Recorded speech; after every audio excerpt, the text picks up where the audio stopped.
Frankly speaking मुझे नहीं लगता कि ये पढ़ने के बाद मुझे आपसे कुछ और कहना चाहिए। इनफैक्ट मैं आपके लिए ना ये word to word as it is read करती हूँ, ठीक है? बिल्कुल ध्यान से सुनना। बात कुछ यूं शुरू होती है। मैं रोज ऑफिस बस से ही आती जाती हूँ। ये मेरी दिनचर्या का एक हिस्सा है। उस दिन भी बस न जाने क्यों इतनी देर से आई, लगभग आधे पौने घंटे बाद। खड़े खड़े पैर दुखने लगे थे, पर चलो शुक्र है आई तो सही। मैं ऑफिस बस से ही आती जाती हूँ, ये मेरा रूटीन है। उस दिन भी बस काफी देर से आई थी, लगभग आधे पौने घंटे बाद। खड़े खड़े पैर दुखने लगे थे, पर चलो शुक्र था कि बस मिल तो गई। देर से आने के कारण भी और पहले से ही बस काफी भरी हुई थी। बस में चढ़कर मैंने चारों तरफ नजर दौड़ाई जल्दी से कि काश कोई खाली सीट मिल जाए, पर अफसोस सारी सीटें भरी हुई थी। उम्मीद की कोई किरण नजर नहीं आई। तभी एक साधारण सी महिला ने मुझे आवाज लगाकर अपनी सीट देते हुए कहा, मैडम आप यहाँ बैठ जाइए। मैंने उसे धन्यवाद देते हुए उस सीट पर बैठकर राहत की सांस ली। वो महिला मेरे साथ बस स्टॉप पर खड़ी थी, पर तब मैंने उसकी तरफ ध्यान ही नहीं दिया था।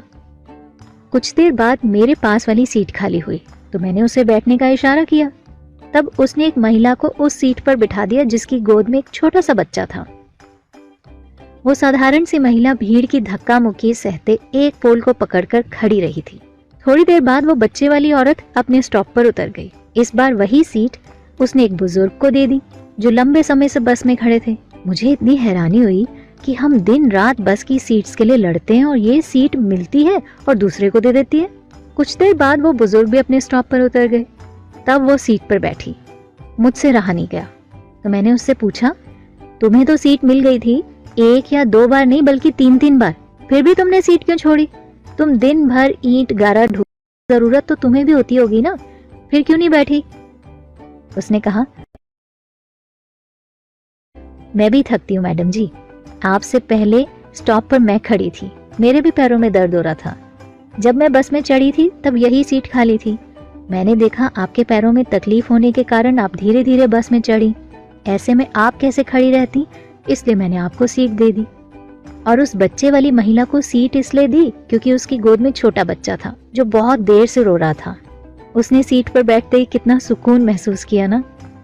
और रही बात उन बुजुर्ग की, तो उनके खड़े रहते मैं कैसे बैठती, सो मैंने उन्हें दे दी। मैंने उन्हें सीट देकर बहुत ढेर सारे आशीर्वाद पाए।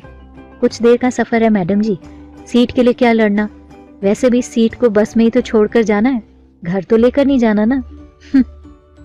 मैं ठहरी ईंट गारा ढोने वाली, मेरे पास क्या है, ना दान करने लायक पैसा है, ना कोई पुण्य कमाने लायक करने को कुछ। रास्ते में से कचरा हटा देती हूँ, रास्ते का पत्थर बटोर देती हूँ, कभी कोई पौधा लगा देती हूँ और यहाँ बस में अपनी सीट दे देती हूँ।